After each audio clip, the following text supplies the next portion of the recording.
আসসালামু আলাইকুম ওয়া রাহমাতুল্লাহি ওয়া বারাকাতুহু। আলহামদুলিল্লাহ ওয়াসসালাতু ওয়াসসালামু আলা রাসূলিল্লাহ ওয়া আলা আলিহি ওয়া আসহাবিহি ওয়া মান তাবি'a বিহুদাহু আম্মা বা'দ। সুপ্রিয় দর্শক শ্রোতা ভাই বোন, দেশ কিংবা প্রবাস যে যেখান থেকে আমাদেরকে দেখছেন, আপনাদের সকলকে সাদর আমন্ত্রণ জানাচ্ছি আস-সুন্নাহ ফাউন্ডেশনের স্টুডিও থেকে। আপনারা দেখছেন আস-সুন্নাহ ফাউন্ডেশন আয়োজিত সাপ্তাহিক সরাসরি প্রশ্নোত্তর অনুষ্ঠান শরীয়ত সমাধানের 147তম পর্ব। আজ যথাসময় থেকে কয়েক মিনিট বিলম্বে আমরা আরম্ভ করেছি যান্ত্রিক ত্রুটির কারণে, সেজন্য শুরুতে দুঃখ প্রকাশ করছি। ইনশাআল্লাহ অন্যান্য দিনের মতো আজও 1 ঘন্টা আপনাদের সঙ্গে থাকব এবং কোরআন এবং হাদিসের আলোকে আপনাদের করা জীবন ঘনিষ্ঠ জিজ্ঞাসাগুলোর জবাব দেওয়ার চেষ্টা করব। ওয়ামা তৌফিক ইল্লা বিল্লাহ। আপনারা আপনাদের যে কোনো জীবন ঘনিষ্ঠ জিজ্ঞাসা বাংলা সংক্ষেপে এই পোস্টের মন্তব্যের করে লিখুন এবং আমরা ইনশাআল্লাহ বেশি থেকে বেশি সংখ্যক প্রশ্নের উত্তর দেওয়ার চেষ্টা করব। সব প্রশ্ন উত্তর আমরা দিতে পারবো না সরাসরি, সেগুলো আগামীকাল দিনের বেলায় অফিস টাইমে আমাদের সহকারী বৃন্দ, আমাদের অফিস স্টাফগণ ইনশাআল্লাহ বিদিনিল্লাহ আপনাদেরকে রিপ্লাইয়ের ঘরে জবাব দেওয়ার আপ্রাণ চেষ্টা করবেন যতটুকু সম্ভব হয়। আর এই পোস্টে যেহেতু দ্বীনি ইলম এবং কোরআন এবং হাদিস ভিত্তিক জ্ঞানের একটি প্রোগ্রাম, অতএব এই প্রোগ্রামটি অন্যদের কাছে শেয়ার করে দিতে আমরা মোটেও যেন ভুল না করি। আল্লাহ তাআলা আমাদের সকলকে কল্যাণের পথে প্রতিযোগিতার সাথে অগ্রসর হওয়ার তৌফিক দান করুন। চলুন আর বিলম্ব না করে আপনাদের প্রশ্নের উত্তরগুলো দেওয়ার পালায় শুরুতে আমরা প্রবেশ করিনি। জুনায়েদ, আপনি লিখেছেন, ব্যাংকের সেবা গ্রহণ করতে গিয়ে এক ধার্মিক যুবক ব্যাংকার নারী কর্মকর্তার দিকে তাকাননি। বিষয়টি উল্লেখ করে সে নারী কর্মকর্তার সাংবাদিক স্বামী বলেন যে একজন নারীর দিকে তাকায় না, তার জ্ঞানের দরজা খুলবে কিভাবে? পরনারীর দিকে তাকানোর সঙ্গে জ্ঞানের কিংবা ভদ্রতার কোনো সম্পর্ক আছে কি? নিজের স্ত্রীর দিকে তাকানোকে ভালো মনে করা এবং না তাকানোকে অভদ্রতা মনে করার ব্যাপারটিকে আপনি কিভাবে দেখেন? দেখুন, ইসলামের পর্দার বিধানটিকে একটু গভীরভাবে পর্যালোচনা করলে, একটু গভীরভাবে দৃষ্টি দিলে আমরা দেখতে পাব এটি মূলত মুসলিম নারীর ব্যক্তিত্বের পরিচায়ক। একজন নারীর সৌন্দর্য অবলোকন করে একজন প্রাপ্তবয়স্ক পুরুষ তাকে নিয়ে মনে বাজে চিন্তা করবে, এটি হলো খুবই স্বাভাবিক, খুবই ন্যাচারাল। আল্লাহ রাব্বুল আলামিন মানুষকে সৃষ্টি করেছেন এমন করে যে নারী পুরুষ একে অন্যের প্রতি আকৃষ্ট হবে। বিশেষ করে নারীর সৌন্দর্য এটি পুরুষকে আকৃষ্ট করবে এবং আকৃষ্ট করার পর পুরুষ মনে মনে তাকে নিয়ে বাজে চিন্তা করবার যে পথ সেটি সুগম হয়। তো কোনো নারীর সৌন্দর্য অবলোকন পর পুরুষ করুক, এটি যদি কোনো স্বামী চায় তাহলে সেই স্বামীকে আমি বলবো ব্যক্তিত্বহীন, অথবা তিনি বিষয়টিকে সেভাবে দেখার সুযোগ এখনও পাননি। তার স্ত্রীর সৌন্দর্য অবলোকন করে তার দিকে তাকিয়ে একজন যুবক, একজন তরুণ তিনি কি চিন্তা করতে পারেন, কি ভাবতে পারেন, সেটি তিনি নিজের দিকে তাকালে বা নিজেরকে সে জায়গায় রেখে কল্পনা করলে উত্তরটি খুব সহজে পেয়ে যাবেন। অতএব এটি একটি বাস্তবতা, এখানে লুকোচুরি করার বা লুকাবার মতো কোনো কিছু নেই। কিন্তু অতএব একজন ব্যক্তিত্ব সম্পন্ন স্বামী তিনি তার স্ত্রীকে, একজন ব্যক্তিত্ব সম্পন্ন ভাই কিংবা বাবা, তারা তাদের বোন কিংবা মেয়েকে পরপুরুষ দেখবে, সে বিষয়টি কখনো মেনে নিতে পারার কথা নয়। আমরা দেখেছি অনেক মানুষ ব্যক্তিগতভাবে ইসলাম খুব বেশি প্র্যাকটিস করেন না, কিন্তু স্ত্রী বা নিজের পরিবারের মেয়েদের পর্দার ব্যাপারে তিনি যথেষ্ট সচেতন, কারণ তিনি জানেন যে পর্দার বিষয়টি মূলত নিজের ব্যক্তিত্বের সাথে জড়িত, সম্মানের সাথে জড়িত, মর্যাদার সাথে জড়িত, সম্ভ্রমের সাথে জড়িত। আমার পরিবারের কোনো নারীকে নিয়ে বাজে কল্পনা জল্পনা কেউ করবে, মনে মনে জেনায় লিপ্ত হবে, এটি কখনো আমি চাইতে পারি না। অতএব এই জায়গা থেকে আমি বলবো যে সে ব্যাংকার বা সেই ব্যাংকার নারীর যে স্বামী, তিনি যে চিন্তাধারা লালন করছেন সেটি হয়তোবা বিষয়টাকে তিনি খুব ডিপলি ভাবার সুযোগ পাননি, অথবা তিনি তার যে ব্যক্তিত্ব আছে সে ব্যক্তিত্ব বোধের পরিচয় দিতে পারেননি। দুটির একটি। একজন পুরুষ কোনো নারীর দিকে না তাকিয়ে যদি তার সেবা গ্রহণ করেন, তো তার সাথে তার জ্ঞানের দরজা মুক্ত হওয়া না হওয়ার কী সম্পর্ক আছে? নারীর দিকে তাকালে বুঝি জ্ঞানের দরজা অনেক বেশি উন্মুক্ত হয়? এই বিষয়গুলো আমাদেরকে আজ নতুন করে ভাবতে হবে যে কিছু মানুষ আমাদেরকে প্রগতির নামে, উন্নতির নামে আমাদের চরিত্র, আমাদের ব্যক্তিত্ব, আমাদের পুততা, পবিত্রতা, এগুলোকে তারা নষ্ট করে দিতে চায়। অতএব এ বিষয়ে আমাদের সর্বোচ্চ সতর্ক থাকতে হবে। আজ সমাজে যত ব্যত্যয় হচ্ছে, যত পাশবিক নির্যাতন হচ্ছে, যত যৌন নিপীড়ন হচ্ছে, এগুলোর জন্য এই খোলামেলা যে আপনার কালচার, যে কালচারে আপনার পর্দার কোনো বালাই নেই, সেটি প্রধান আসামির কাঠগড়ায় দাঁড়াবে, সবচেয়ে বড় দায়ী সে বিষয়টি। অতএব এ বিষয়ে আমরা সতর্ক থাকবো, সাবধান থাকবো। আল্লাহ তাআলা আমাদেরকে বোঝার তৌফিক দান করুন। জোয়াইরি আপনি লিখেছেন, আশুরার রোজা কবে রাখবো, এর ফজিলত তাৎপর্য সম্পর্কে বিস্তারিত জানতে চাই। আশুরার রোজা আমরা এবছর রাখবো ইনশাআল্লাহ তাআলা। বাংলাদেশে যারা অবস্থান করছি এবং বাংলাদেশের আশেপাশে যারা অবস্থান করছি তারা আগস্টের 8 এবং 9, অর্থাৎ বাংলাদেশে তারা সোমবার এবং মঙ্গলবার আমরা আশুরার রোজা রাখবো। দুটি রোজা রাখতে হবে আশুরার। আর সোমবারে যে রোজা রাখবো সেটি রবিবার দিবাগত রাতে আমরা সাহরি খেয়ে সোমবার রোজা রাখবো, এবং সোমবার দিবাগত রাতে সাহরি খেয়ে মঙ্গলবার আমরা রোজা রাখবো। এটি হলো আমাদের আশুরার রোজা বাংলাদেশে যারা অবস্থান করছেন এবং আশপাশে যারা আছেন তারা। যারা মিডল ইস্টে আছেন অথবা মিডল ইস্টের যখন চাঁদ উঠে, এই সময়টাতে চাঁদ উঠে যে সমস্ত অঞ্চলে, তারা রোজা রাখবেন রবি এবং সোম, অর্থাৎ শনিবার দিবাগত রাতে তারা সাহরি খেয়ে সিয়াম পালন করবেন। আর তাদের মূল আশুরা হলো সোমবারে, রবিবার দিবাগত রাতেও রোজা রাখবেন দুটি রোজা, 9 এবং 10, অর্থাৎ আশুরার দিন এবং তার আগের দিন দুটি রোজা রাখবেন। আর কেউ যদি এই দুটি রাখতে না পারেন তাহলে সেক্ষেত্রে 10 এবং 11, অর্থাৎ বাংলাদেশে কেউ যদি সোম মঙ্গল রাখতে না পারেন তাহলে তিনি মঙ্গল এবং বুধ দুটি রাখলেই আশুরা সিয়াম পালন হয়ে যাবে। আশুরা হলো মূলত মঙ্গলবার 9 আগস্ট এবং তার সাথে একদিন আগে, অর্থাৎ সোমবার অথবা বুধবার 8 তারিখ অথবা 10 তারিখ আগস্টের আমরা যোগ করে রাখবো, যার যার সুবিধা অনুযায়ী দুটি অপশন আছে। নবী করিম সাল্লাল্লাহু আলাইহি ওয়াসাল্লাম বলেছেন, সিয়ামু ইয়াউমি আশুরা আহতাসিবু আলাল্লাহি আন ইউকাফিরা সানাতাল্লাতী ক্বাবলাহা আও কামা ওয়ারাদা ফিল হাদিস। অর্থাৎ আশুরার দিনে কেউ যদি সিয়াম রাখে, রোজা রাখে, তো আল্লাহর প্রতি আমার ধারণা হলো এর বিনিময়ে আল্লাহ রাব্বুল আলামিন তার পূর্বের 1 বছরের গুনাহ মাফ করে দিবেন। বিধায় আশুরার দিনে সিয়াম আমরা পালন করতে পারি। এবং সাহাবা ইকরাম ব্যাপারে খুব বেশি সচেষ্ট ছিলেন, তাদের পরিবারের সদস্যদেরকে, বাচ্চাদেরকে পর্যন্ত আশুরার সিয়াম পালন করতে উদ্বুদ্ধ করতেন। নবী সাল্লাল্লাহু আলাইহি ওয়াসাল্লাম মদিনায় আসার পর থেকে আশুরার সিয়াম গুরুত্বের সাথে রাখতেন, বিধায় আমাদেরও এই রোজাটি রাখা উচিত। এরপরে মাইনুল ইসলাম মাসুম লিখেছেন, প্রকাশনা কোম্পানি থেকে টাকা নিয়ে পরীক্ষার গাইড পাঠ্য হিসাবে স্টুডেন্টদের জন্য বাধ্যতামূলক করে দেওয়া এবং সেই টাকা সকল শিক্ষক সমহারে ভাগ করে নেওয়া কি জায়েজ হবে? তাছাড়া গাইড এবং নোট ভিত্তিক শিক্ষা ব্যবস্থার বিষয়ে আপনি কীভাবে দেখেন? গাইড এবং নোট ভিত্তিক শিক্ষা ব্যবস্থা সম্পর্কে শিক্ষাবিদরা ভালো মন্তব্য করতে পারবেন, এটি আমার সাবজেক্ট নয়, অতএব এই বিষয়ে আমি কথা বলতে চাই না। তবে পাঠ্য হিসাবে কোনো নির্দিষ্ট প্রকাশনের গাইড সিলেক্ট করে দিয়ে আর ওই প্রকাশনা প্রতিষ্ঠান যারা গাইডটি প্রকাশ করেছে তাদের কাছ থেকে যে কমিশন বা তাদের কাছ থেকে যে উৎকোচ সেটি গ্রহণ করে শিক্ষকরা যে ভাগযোগ করলেন, সন্দেহাতীতভাবে সেটি তাদের জন্য হারাম হবে, সেটি বলাই বাহুল্য। কারণ শিক্ষক হিসেবে তিনি স্টুডেন্টকে যে পরামর্শ দেওয়া এটি তার কর্তব্যের অংশ।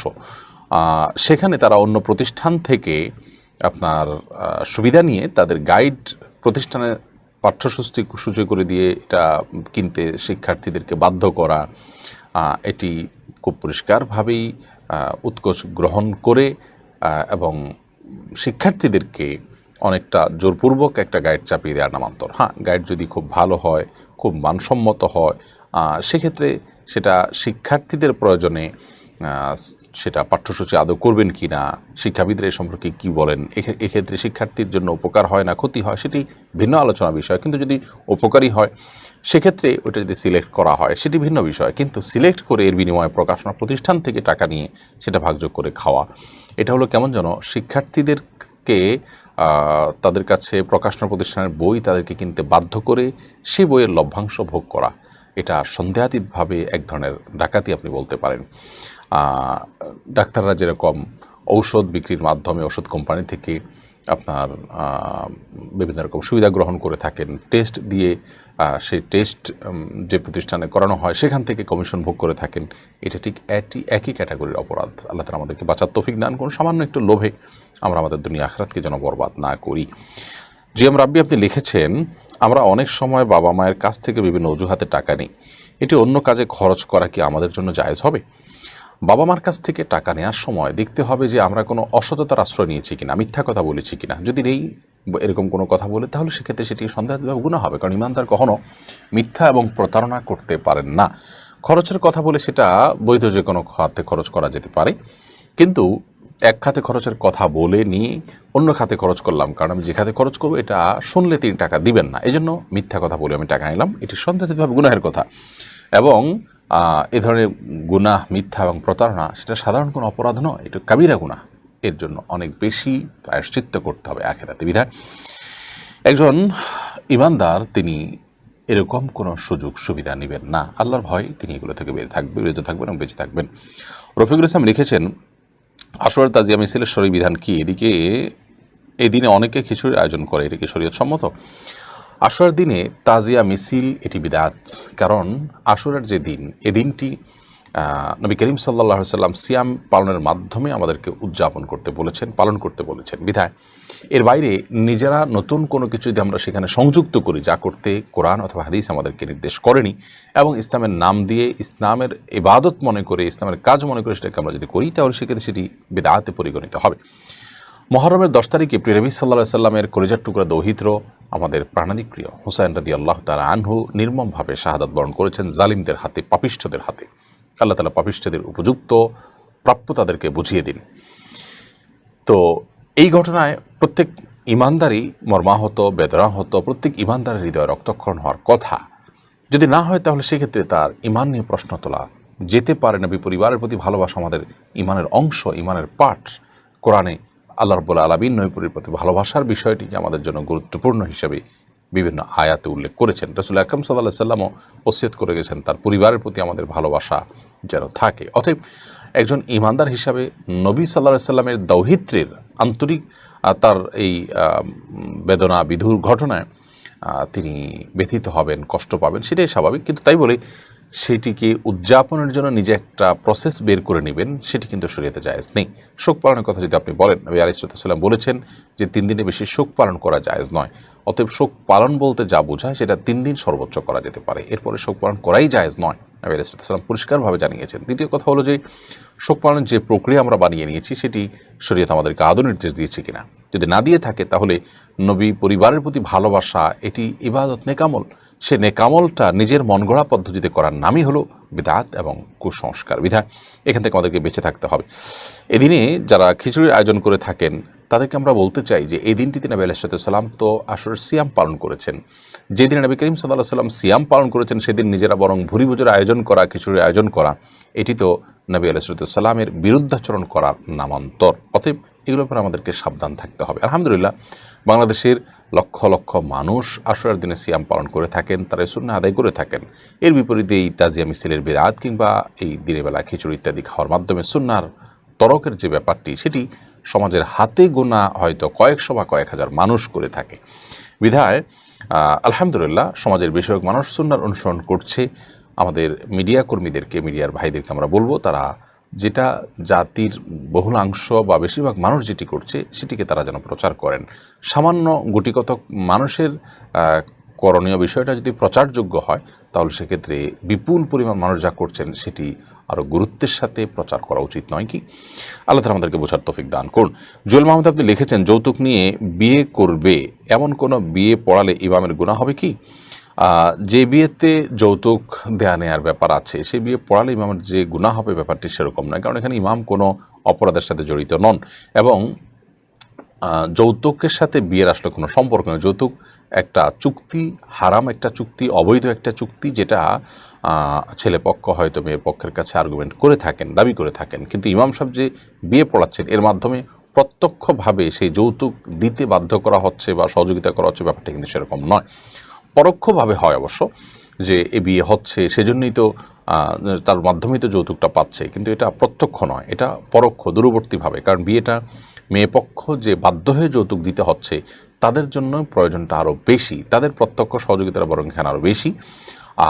এই জন্য ইমাম সাহেবের এখানে দায়টা সরাসরি আসবে না। অন্যায় কাজে আল্লাহ তাআলা আমাদেরকে একে অন্যকে সহযোগিতা করতে নিষেধ করেছেন।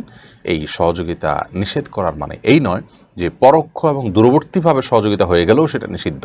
কারণ আমরা অনেক কিছুই করি যেগুলো আসলে পরোক্ষভাবে বা অনেক দূরবর্তীভাবে দেখতে গেলে কোনো না কোনো হয়তো কোনো অপরাধের সাথে হয়তো সহযোগিতা হয়ে যায়। তো সেটা প্রত্যক্ষ সহযোগিতা না হওয়ার কারণে ইনশাআল্লাহ বিইذনিল্লাহ আমাদের গুনাহ হবে না। এরপরে মহসিন আক্তার আপনি লিখেছেন, মোদারাবা ও হজ সেভিংস অ্যাকাউন্ট খোলা সম্পর্কে মাসআলা কি জানতে পারি? দেখুন, হজ সেভিংস অ্যাকাউন্ট আপনি খুলতেই পারেন, সেখানে আপনি টাকা জমা করবেন। কিন্তু এই জমা করা টাকায় যে লভ্যাংশ ব্যাংকগুলো দিয়ে থাকে সেটা শরিয়ার পরিপালন করে হিসেব করে দিচ্ছে কিনা, এটি হলো মূল বিষয়। যদি সেটি করে থাকে তারা, তাহলে তো আলহামদুলিল্লাহ এটি জায়েজ হবে। আর যদি এরকমটি তারা না করে, তাহলে সেক্ষেত্রে সেটি কিন্তু জায়েজ হবে না। আপনার ওই টাকা দিয়ে, মূল টাকা দিয়ে আপনি হজ করলে হজ আদায় হয়ে যাবে, কিন্তু আপনি মুনাফা বা লভ্যাংশ যেটা নিচ্ছেন সেটা কিন্তু আপনার জন্য জায়েজ হবে, এটা রিবা হয়ে যাবে যদি সেটাকে আপনাকে শরিয়া প্রতিপালন করে শরিয়ার যে বিধিবিধান আছে সেগুলোর শর্তগুলোকে মেনে দেওয়া না হয়। এই জন্য আপনি হজের সেভিংস অ্যাকাউন্ট খুলতে পারেন, টাকা জমা করার নিয়তে টাকা যে ডিপোজিট করতে পারেন, কিন্তু এর মাধ্যমে যে লভ্যাংশটা আপনি পাচ্ছেন সেটি হালাল কিনা সেটি আপনি দেখবেন। সেটি ইসলামী ব্যাংকিংয়ের মাধ্যমে যথাযথভাবে যদি দেওয়া হয় সেটি আপনি ভোগ করতে পারেন লভ্যাংশটা, নাহলে লভ্যাংশ নেবেন না, শুধুমাত্র আপনি ডিপোজিট করবেন। এসেছে রাকিব, আপনি টেলিগ্রামে প্রশ্ন করেছেন। প্রসঙ্গত আমাদের এই লাইভটি আপনারা আমাদের ভেরিফাইড ফেসবুক পেজে দেখতে পাচ্ছেন, আসন্না ফাউন্ডেশন ভেরিফাইড ফেসবুক পেজে দেখতে পাচ্ছেন, আসন্না ফাউন্ডেশন ইউটিউব চ্যানেল ভেরিফাইড সেটাতেও দেখতে পাচ্ছেন, এবং আমাদের টেলিগ্রাম, টুইটার সহ বিভিন্ন সোশ্যাল মিডিয়াতেও আপনারা দেখতে পাচ্ছেন। যে কোনো জায়গায় আপনারা প্রশ্ন করলেই আমাদের অ্যাডমিন ভাইগণ ইনশাআল্লাহ আপনাদের প্রশ্নগুলো আমাদেরকে দেওয়ার চেষ্টা করবেন। অতএব টেলিগ্রাম থেকে আমরা প্রশ্ন নিচ্ছি। সৌদি আরবে এমন অনেক মানুষ আছেন যারা হাউস ড্রাইভার অথবা অন্য পেশার জন্য এখানে এসেছেন, কিন্তু কফিলের মাসিক কিংবা বাৎসরিক কিছু টাকা দিয়ে তারা ওই কাজ না করে অন্য কোনো কাজ করে থাকেন, তাদের ইনকাম হালাল হচ্ছে কি? ইনকাম মৌলিকভাবে হালাল হবে যদি সে যে কাজটা করছে সেটা যদি হালাল হয়। হালাল কাজে তিনি শ্রম দিয়ে পারিশ্রমিক নিলে সেটা তার জন্য হালাল হবে। বাট তার এই কাজটা অনুচিত কাজ, অন্যায় কাজ, এটি স্বতন্ত্রভাবে একটি পৃথক একটি নাজায়েজ কাজ। কারণ তিনি তার চুক্তি লঙ্ঘন করেছেন, তিনি প্রতারণা করছেন। তিনি একটা দেশে প্রবেশ করেছেন, সেখানকার ভিসা প্রার্থনার যে নিয়ম আছে, সেখানকার যে শর্ত আছে, সেগুলো তিনি মেনেই আবেদন করেছেন এবং সেখানে তিনি কি করবেন না করবেন সে বিষয়গুলো কিন্তু পরিষ্কারভাবে লেখা আছে। তারপরও তিনি সেখানে যদি ব্যত্যয় করেন বা ভিন্ন কিছু করেন, তাহলে সেক্ষেত্রে কেমন যেন তার কথা তিনি রাখলেন না। যার কারণে একজন ইমানদার তিনি এরকম কথার ব্যত্যয় করবেন না, ভিন্ন করবেন না।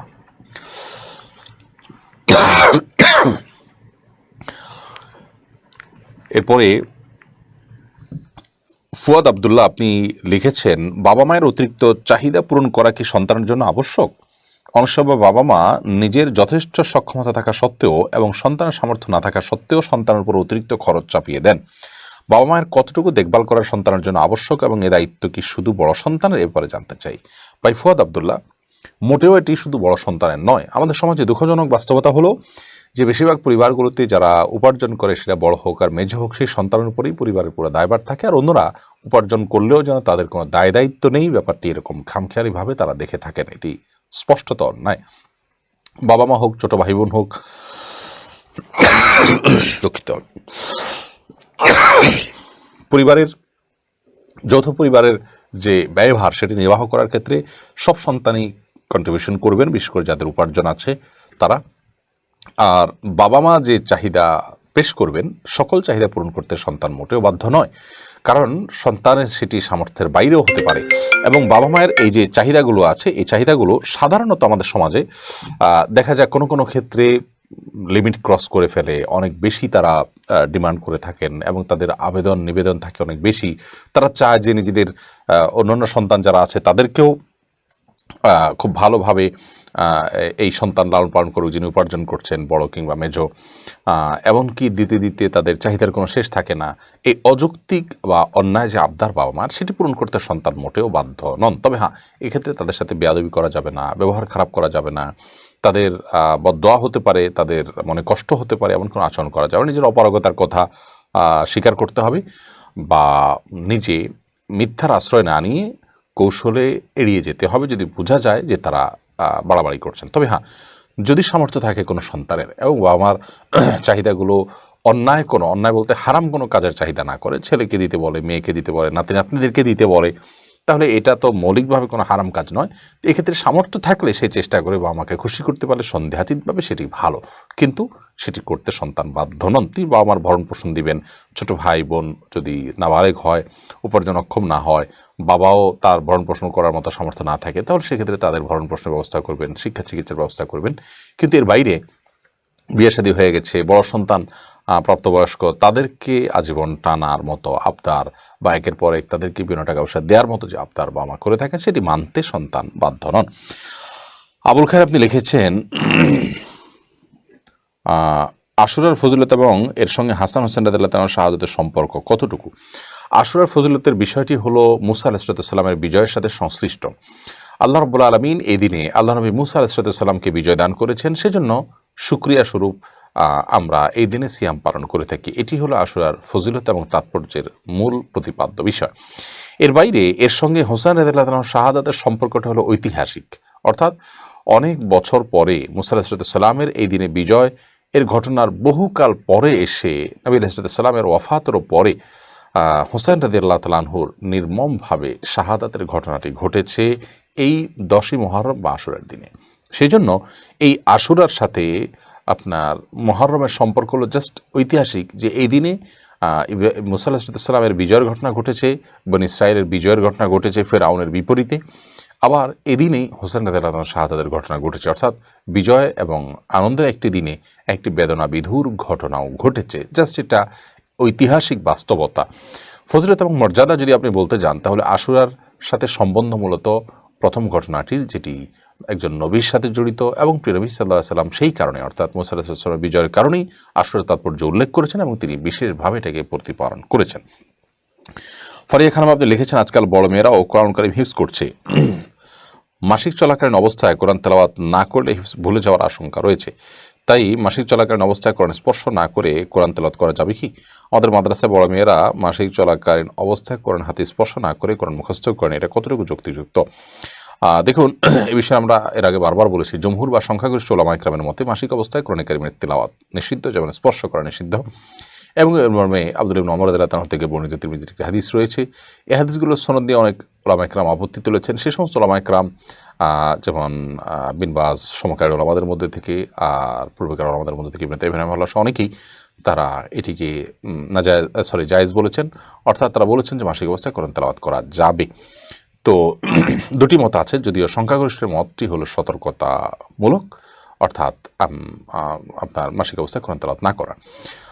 যদি কেউ কোরআন তেলাওয়াত না করে, তাহলে শিক্ষার্থীদেরকে পড়াতে পারবে না, শিক্ষার্থীরা তাদের কোরআন শেখার ক্ষেত্রে তারা ক্ষতিগ্রস্ত হয়ে যাবে। এরকম যদি হয়, কেউ কোরআন শিখছেন সে অবস্থা তিনি ক্ষতিগ্রস্ত হন, হাফেজা তিনি হিফজ ভুলে যাবেন এরকম মনে হয়, তাহলে সেক্ষেত্রে এই সমস্ত পরিস্থিতিতে অনেক উলামা ইকরাম বলেছেন ভেঙে ভেঙে পড়া জায়েজ আছে, এক শব্দ করে পড়বেন। বিশেষ করে হাফেজাদের জন্য এটা একটু জটিল অবশ্য, যারা হিফজকে রিভাইজ দিবেন, তো এক শব্দ করে, যেমন আলহামদুলিল্লাহি রব্বিল আলামিন এভাবে তেলাওয়াত করা তাদের জন্য একটু জটিল। তো এই বিষয়টিকে অনেক উলামা ইকরাম জায়েজ রেখেছেন এই বিশেষ প্রয়োজনের প্রেক্ষিতে। আবার অনেক উলামা ইকরাম বলেছেন সতর্কতা হলো তেলাওয়াত ইনস্ট্রুমেন্টে না করা, এবং আপনি যেটি করতে পারেন যে শব্দ ভেঙে ভেঙে করতে পারেন, অথবা আপনি অপেক্ষা করবেন সুস্থ হওয়ার সময় পর্যন্ত। তো এই বিষয়গুলো আপনার ইবাদতের এবং আপনার হালাল হারামের বিষয়গুলো যথাসম্ভব আমরা সতর্কতাপূর্ণ সতর্কতা যে মতে বেশি রয়েছে সেটি আমরা মানার চেষ্টা করবো ইনশাআল্লাহ তাআলা। আর দায়িক বিবেচনা তো আছেই। ইফতার আপনি লিখেছেন, অসময়ে গর্ভপাত হয়ে যাওয়ার কারণে রক্তপাত হলে সে সময় নামাজ রোজার বিধান কি? যদি কারোর অসময়ে গর্ভপাত হয়, ধরুন গর্ভস্থ সন্তানের বয়স 1 মাস, 2 মাস, 5 মাস, 6 মাস, এই সময় গর্ভপাত হয়ে গেল, তো সেক্ষেত্রে দেখতে হবে যে 4 মাসের পরে ঘটনাটি ঘটেছে না তার আগে। যদি 4 মাসের পরে ঘটে, অর্থাৎ গর্ভস্থ সন্তানের আকৃতি হয়ে গেছে, তার মধ্যে হার্টবিট ইত্যাদি এসছে, তাহলে সেক্ষেত্রে সেই সন্তান গর্ভপাত হলে বা সেই সন্তান যদি মাতৃগর্ভে মানে মারাও যায় বা ভূমিষ্ঠ হয় এবং গর্ভনষ্ট হয়, তাহলে সেক্ষেত্রে তার এই গর্ভপাত পরবর্তী যে ব্লিডিং সেটাকে নেফাস হিসেবে ধরা হবে।